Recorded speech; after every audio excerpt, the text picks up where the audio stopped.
সম্মান সব পিঠেপুলির মতো বাজারে বেচে দিয়ে এসেছো। আলো, তোমার যোগ্যতা থাক বা না থাক, তুমি ভুলে যাও না তুমি উদয়ন সিংহ রায়ের পুত্রবধূ। একটু কথা বলে নিতে মতো ভালো লাগবে। ক্যান্ডিডেট অনেক সকাল থেকে অনেক কিছু আপনাদের জন্য তৈরি করেছি, সেটা না খেয়ে যেতে দেব না।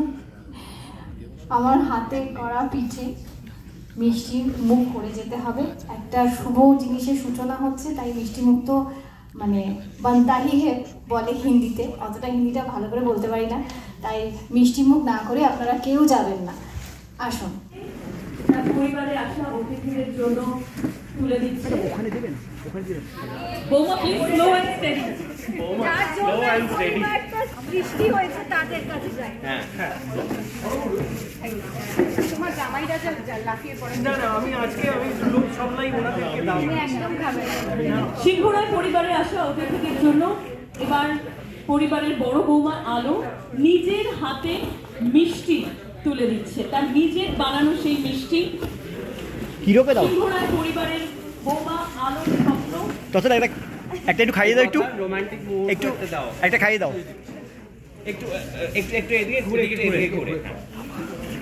আরে বৌমা নিজের হাতে তৈরি মিষ্টি তার পরিবারের সদস্যরা তো চেখে দেখেইছে। আমরা এসব পিঠে এসব জিনিস আমরা খাই না, বিলো স্ট্যান্ডার্ড ব্যাপার। অ্যাপল পাই না, খুব ভালো, খুব ভালো।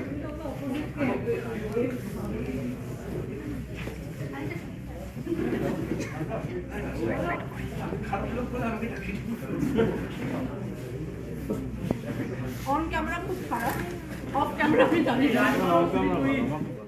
আমরা দুজনে খুব ভালো বন্ধু এবং ইনফ্যাক্ট গুগলও আমার খুব ভালো বন্ধু, এবং আমরা দুজনে খুবই আনন্দিত যে আমরা দুজনে আবার একসাথে কাজ করার সুযোগ পেয়েছি। কারণ আমাদের খুব স্বাভাবিকভাবে একসাথে কাজ করতে গেলে একটা আন্ডারস্ট্যান্ডিং তৈরি হয়, এবং আমরা যেহেতু বন্ধু সেক্ষেত্রে কাজের পাশাপাশি আমাদের আড্ডা, ইয়ার্কি, ঠাট্টা, খাওয়া দাওয়া এই সমস্ত কিছু চলতে থাকে, এবং আমরা আমাদের অন্যান্য বন্ধুদেরও মিস করছি এবারে।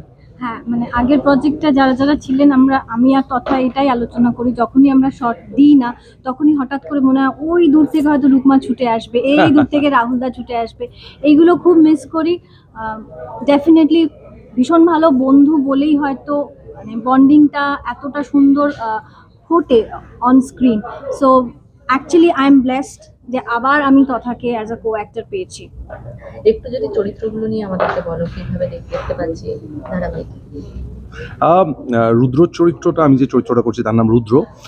রুদ্র কিন্তু বাবার ব্যবসায় যোগ দেয়নি, রুদ্রর মেরুদণ্ড আছে, মানে শিরদাঁড়া আছে, কারণ শিরদাঁড়া খোঁজা চলছে, তো এটা শিরদাঁড়া খোলা একটা চরিত্র যে নিজের দক্ষতায় একটি ব্যাংকে চাকরি করে, হয়তো এই বাড়ির তুলনায় খুব সাধারণ চাকরি, কিন্তু সে বিশ্বাস করে যে সে নিজে যে টাকাটা রোজগার করবে সেটা বাবার থেকে নেবে না, এবং সে নিজের ক্ষমতায় যতটুকু পারে আলোকে সে দেওয়ার চেষ্টা করে।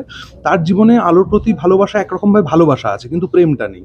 ভালোবাসা থাকলেই তো প্রেম থাকবে এমনটা নয়, কারণ প্রেম না থাকার কারণও আলোকে চেয়েছিল যে আলো এই পরিবারে আসার পর নিজেকে আপগ্রেড করুক, আলো ইংরেজিটা শিখুক, আলো এই বাড়ির যে সমস্ত আদব কায়দা সেগুলো শিখুক, কিন্তু আলো সেই ছোট্ট সরল মেয়েটাই রয়ে গেছে, যেখানে জোরে হাসতে নেই সেখানে হেসে ফেলে, যেখানে জোরে চিৎকার করে কথা বলতে নেই বলে ফেলে, যেখানে একটু লোক অসভ্যতা করে একটু নামিলে হলেও তাকে ঠাটিয়ে চড় মেরে দেয়। তো আলোই বাড়ির উপযুক্ত হয়ে উঠতে পারেনি, সেই আক্ষেপটার জন্য বোধহয় প্রেমটা নেই। কিন্তু হতেও পারে যে এই লোকটা একদিন আলোর প্রেমে পড়তে বাধ্য হলো এই গুণগুলোর জন্য, যেগুলোকে ওর এখন দোষ বলে মনে হয়। প্রেম না থাকলেও একে অপরের প্রতি যে অদ্ভুত একটা রেসপেক্ট, সেটা খুবই প্রয়োজন একটা সম্পর্কে আমি মনে করি। আর এখানে রুদ্র আর আলোকে সেই জায়গাটা দেওয়া হয়েছে যে একে অপরের প্রতি মানে ওই প্রেমটা না থাকুক, মানে আলোর দিক থেকে ডেফিনেটলি অনেক ভালোবাসা, অনেক প্রেম আছে, যেটা রুদ্রর তরফ থেকে অতটা দেখা যায় না, প্রকাশ পায় না। হয়তো এই মানুষটা একটু ইন্ট্রোভার্ট, কিন্তু পরবর্তীকালে কি হবে আমরা কেউ জানি না, হয়তো সেটা অনেক বেশি মানে ফুটে উঠবে অন স্ক্রিনে। দেখা যাক, মানে যা হবার তাই হবে, যা হবার যেটা ভবিতব্য সেটাই হবে।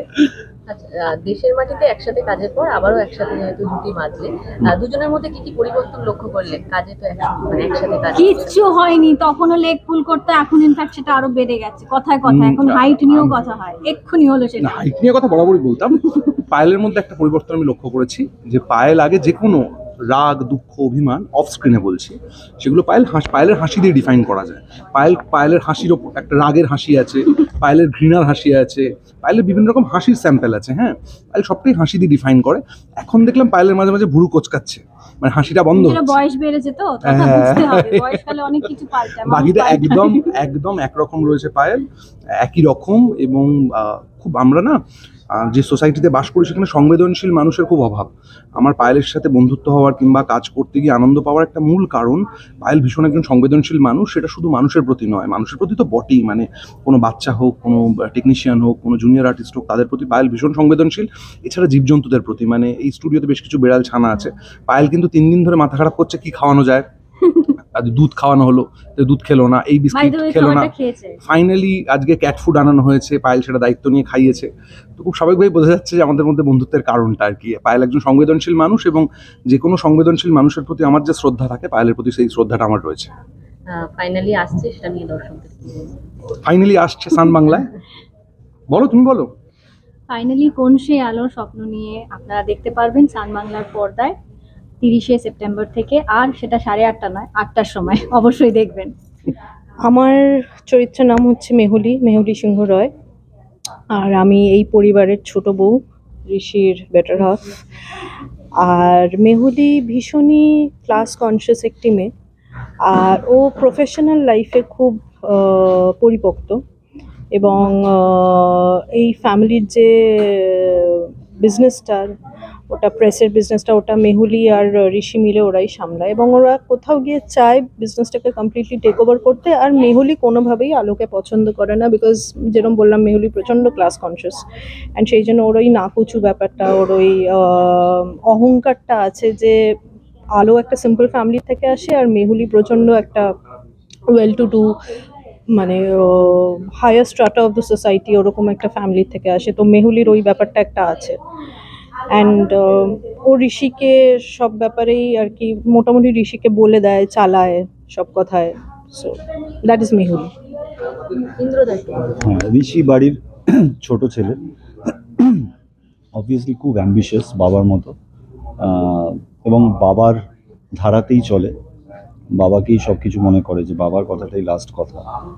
এবং মেহুলি তার বেটার হাফ, মেহুলির সাথে তারা দুজন রাজ্যটক, কারণ তার মধ্যে ওই ক্লাস কনসিয়াসটা কোথাও ছোটোবেলা থেকে তার আপব্রিঙ্গিং যেরকমভাবে হয়েছে, দুই ভাইয়ের দু রকমের আপব্রিঙ্গিং একই বাড়িতে থেকে হয়েছে, আলাদা আলাদা কারণে ডেফিনেটলি হয়েছে। কারণ আমরা এরকম দেখে থাকি, রিয়েল লাইফ এরকম হয় যে ছোটো ভাই একরকম, বড়ো ভাই একরকম।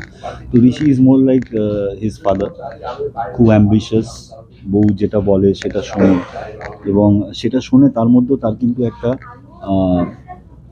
বুদ্ধি কোথাও কাজ করে, বিকজ জানে যে এটা তাদের নিজের স্বার্থে। দে আর ভেরি সেলফিশ পিপল, কারণ ভালোভাবে জানে যে বউ যেটা বলছে এটা ব্যবসায়িক স্বার্থে, পয়সার দিক থেকে, সব দিক থেকে বেনিফিশিয়াল হবে বলেই সে শোনে। এবং তাদের মধ্যে ভাব বলে সে খুব অটুট। কিন্তু হ্যাঁ, ঋষির ক্ষেত্রে ওই মেহুলির মতোই খুব ক্লাস কনসিয়াস, এবং সেটা খুব অ্যাপারেন্ট। এমন না যে খুব সাটেল খেলে, লোকজনকে বুঝতে দেয় না যে না আমার ওকে ভালো লাগে না। হাইনোস মানে হাইনোস, এবং সেটা সবাই যাতে বুঝতে পারে, দে মেক ইট ক্লিয়ার, যে সবাই বুঝতে পারে যে তোমাদের এই বিষয়টা ভালো লাগছে না, বা তোমাদের এই যে ক্লাস, বা তোমাদের যেই ধরনের কথাবার্তা, তোমাদের যেরকম লাইফস্টাইল, সেটা আমরা পছন্দ করি না। This is not our cup of tea. এই ধরনেরই ক্যারেক্টার বেশি। মোটামুটি মানে অনস্ক্রিন যেরকম দেখা যাচ্ছে খুব একটা টাফ ক্যারেক্টার প্লে করছো তোমরা, সেখান থেকে দাঁড়িয়ে অফস্ক্রিন যদি বলি কিরকম বর্ণিং? হ্যাঁ, আমি তো কখনোই বলবো না যে খুব ইজি, না টাফ, একদম না। ইজি বলা মানে তার মানে আমি অফস্ক্রিনে এরকমই। ঠিকই বলেছো, টাফ ক্যারেক্টার না, তবে এটা আমার সবসময় মনে হয় নেগেটিভ আর পজিটিভ দুটো ক্যারেক্টারের মধ্যে নেগেটিভে অনেক শেডস থাকে, অনেক গ্রাফস থাকে, অনেক কিছু করার জায়গা থাকে। অবভিয়াসলি পজিটিভেও থাকে, বাট মেজর পোর্শনটা আমার মনে হয় নেগেটিভ নিয়ে নেয়। তো সেই জায়গা থেকে মজাই পাচ্ছি। আমার ক্যারিয়ারে এখনো অবধি সেকেন্ডই একটা খুব ইম্পর্টেন্ট নেগেটিভ ক্যারেক্টার আমি করছি। সবসময়ই নয় ভালো মানুষ, তাই করে মজা পাচ্ছি, অনেক কিছু করা যাচ্ছে।